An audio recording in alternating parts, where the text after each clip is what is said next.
तो इस सीरीज में हम लोग देखेंगे FI BSc IT सेमेस्टर 1 का सब्जेक्ट, जिसका नाम है प्रोग्रामिंग प्रिंसिपल विथ सी। और ये जो सिलेबस है वो है 2022-2023 एकेडमिक ईयर का, और ये न्यू सिलेबस है FI BSc IT सेमेस्टर 1 का। तो सब्जेक्ट का नाम जैसे कि मैंने आपको बताया कि प्रोग्रामिंग प्रिंसिपल विथ सी है। तो इसमें सी लैंग्वेज का हम लोगों को स्टडी करना है, और इसमें अपने पास है 5 यूनिट। ये देखो, ये है हम लोगों का यूनिवर्सिटी का, मुंबई यूनिवर्सिटी का सिलेबस, जिसमें अपने पास 5 यूनिट है, और ये है हम लोगों का प्रैक्टिकल का सिलेबस। तो मैं आप लोगों को जो लेक्चर सीरीज है इसमें पूरा मैं ये थेरी पूरा कंप्लीट करूँगी, और प्रैक्टिकल भी कंप्लीट करूँगी। तो आज जो मैं टॉपिक आपको बताऊंगी वो है यूनिट 1 का पहला टॉपिक, उसका नाम है अल्गोरिदम। तो टॉपिक वाइज मैं आपको बताते जाऊंगी, हम लोगों का सिलेबस कंप्लीट होगा और प्रैक्टिकल भी मैं बताऊंगी। तो हम लोगों का जो टॉपिक का नाम है, जैसे कि मैंने आपको बताया, क्या है, अल्गोरिदम। ये जो सिलेबस है इससे आप क्या करोगे, सी लैंग्वेज आपको पूरा आ जाएगा कंप्लीट। तो ये एक स्टार्टिंग, ये सबसे पहली आपकी लैंग्वेज है जो सिलेबस में दी हुई है, that is a C programming language. तो हम लोगों को सबसे पहला टॉपिक पढ़ना है अल्गोरिदम।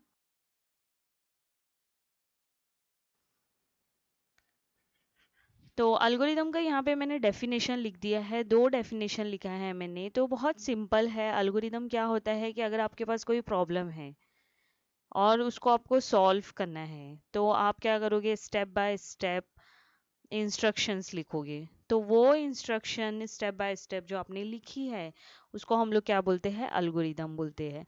जैसे कि यहाँ पे डेफिनेशन मैंने लिखी है कि programming algorithm is a procedure or formula used for solving a problem. Problem को सॉल्व करने के लिए हम लोग क्या करते हैं, अल्गोरिदम लिखते हैं। It is based on conducting a sequence of specified action in which these action describe how to do something and your computer will do it exactly that way every time. तो algorithm में क्या होगा, steps होंगे जो problem को solve करने का पूरा इंस्ट्रक्शन उसमें होगा। और इसीलिए यहाँ पे वर्ड यूज किया है इनपुट। आप देखोगे यहाँ पे, ये देखो, इसमें क्या होता है, इनपुट होता है। In computer programming term, an algorithm is a set of well defined instruction to solve a particular problem. It take a set of input. तो हम लोगों को ध्यान देखो किस पे देना है, इनपुट पे और आउटपुट पे। क्या करेगा, ये इनपुट लेगा और उसका क्या करेगा, हम लोगों को आउटपुट मिलेगा। तो यहाँ पे ये 2 डेफिनेशन मैंने लिख दी है अल्गोरिदम की।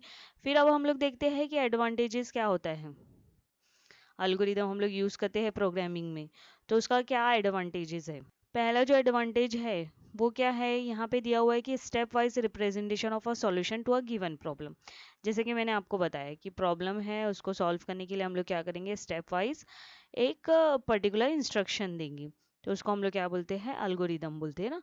तो हम लोगों को ये एक इजी हो जाएगा कि मैंने स्टेप वाइज सॉल्यूशन दिया है, तो वो बहुत इजी हो जाएगा हम लोगों को अंडरस्टैंडिंग के लिए, कोई भी प्रॉब्लम सॉल्व करने के लिए। तो ये एक एडवांटेज है। सेकेंड, ये यूज अ डेफिनेट प्रोसीजर। एक डेफिनेट प्रोसीजर ही हम लोग क्या करेंगे, यूज करेंगे to solve a problem. Third is not depending on a particular programming language.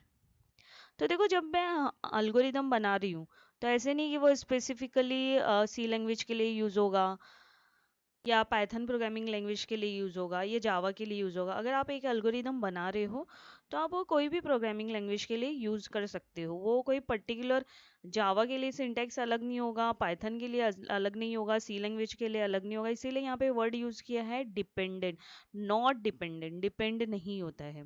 Fourth जो दिया है एडवांटेजेस अल्गोरिदम का, वो है every step in algorithm has its own logical sequence, making it easy to debug. यहाँ पे हम लोगों को क्या होगा, स्टेप होगा और इंस्ट्रक्शंस होगा। तो हम लोगों को इजीली पता चलेगा कि कौन सी लाइन में एरर है, कि प्रॉब्लम सॉल्व नहीं हो रहा है। तो ये सारे क्या है, हम लोगों के एडवांटेजेस है। Now we will see qualities of a good algorithm. एक गुड एल्गोरिदम की क्या क्वालिटी होनी चाहिए। तो यहाँ पे दिया है कि हम लोगों को इनपुट और आउटपुट ये मालूम रहना चाहिए, बताना चाहिए कि हाँ भाई, ये इनपुट है और ये आउटपुट रहेगा। तो वो अल्गोरिदम को हम लोग क्या बोल सकते हैं कि वो गुड अल्गोरिदम है। और हर एक स्टेप क्या रहना चाहिए, क्लियर होना चाहिए। ऐसे ही कोई भी स्टेप हम लोगों को नहीं डालना चाहिए। ऐसे स्टेप होना चाहिए जो क्लियर हो, प्रॉब्लम को सॉल्व करने के लिए हेल्पफुल हो। थर्ड यहाँ पे क्वालिटी दी है कि algorithm should be most effective among many different way to solve a problem. तो इफेक्टिव होना चाहिए हम लोगों का अल्गोरिदम, तो हम लोग उसको क्या बोलेंगे कि वो क्या है, उसकी क्वालिटी क्या है, वो अल्गोरिदम को हम लोग बोल सकते हैं कि गुड अल्गोरिदम है। फोर्थ क्वालिटी यहाँ पे दी हुई है कि an algorithm should not include computer code, instead the algorithm should be written in such a way that it can be used in different programming language. जैसे कि पहले ही मैंने बताया है कि अल्गोरिदम जो होता है वो डिपेंडेंट नहीं होता है प्रोग्रामिंग लैंग्वेज पे, तो उसमें आपको कोई भी कंप्यूटर कोड नहीं डालना है, एक सिंपल बताना है। क्योंकि अभी हम देखो यहाँ ये जो है आपका सबसे पहला टॉपिक है कंप्यूटर प्रोग्रामिंग लैंग्वेज सी का, तो इसमें आप डायरेक्टली अभी कोडिंग स्टार्ट नहीं करोगे। आपके पास कोई सॉफ्टवेयर है, कोई प्रोग्राम है, कोई प्रैक्टिकल करना है, तो डायरेक्टली आप कोडिंग स्टार्ट मत करो। आपको क्या करना है, स्टेप लिखना है, अल्गोरिदम लिखना है। तो इसीलिए यहाँ पे क्वालिटी क्या बताई है गुड अल्गोरिदम की, कि उसमें कोई भी कंप्यूटर कोड नहीं होगा।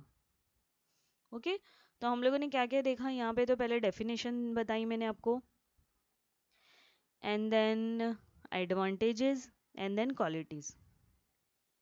तो अब मैं आपको एक सिंपल एग्जांपल बता देती हूँ अल्गोरिदम की। यहाँ पे देखो हम लोगों के पास प्रॉब्लम क्या है, add two numbers entered by the user. हम लोगों को क्या करना है, दो नंबर को ऐड करना है। कौन से दो नंबर को, जो यूजर एंटर करेगा।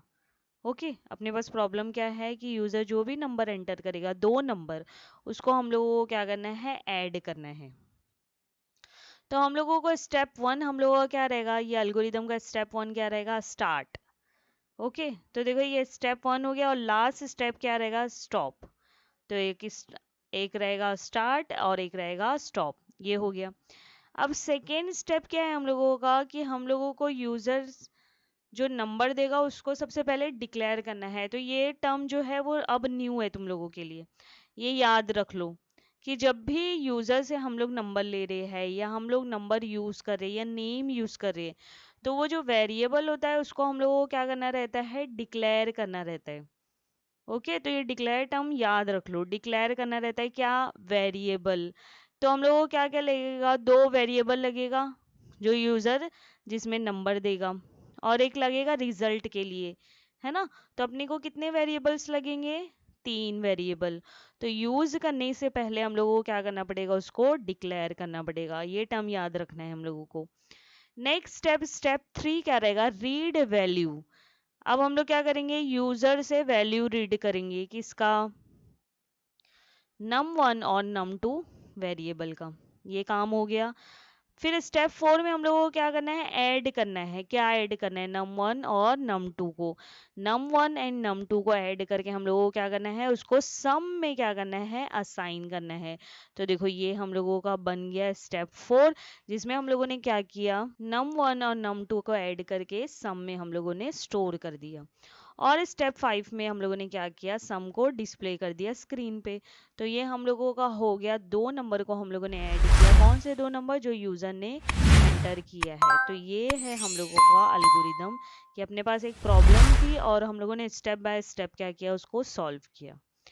तो आई थिंक आपको ये समझ में आ गया होगा ये टॉपिक अल्गोरिदम। तो अगर ये अल्गोरिदम आ गया है तो हम लोग कोई भी प्रोग्रामिंग लैंग्वेज के लिए, अभी देखो ये वाला स्टेप है, ये सारे स्टेप हम लोग कोई भी प्रोग्रामिंग लैंग्वेज में ये अल्गोरिदम यूज कर सकते हैं। तो नेक्स्ट मैं आपको बताऊंगी हिस्ट्री ऑफ सी, और प्रैक्टिकल का अलग प्लेलिस्ट रहेगा, तो आप वो देख सकते हो। अगर कुछ भी क्वेरी या कुछ भी डाउट है तो आप कमेंट में लिख सकते हो। Thank you.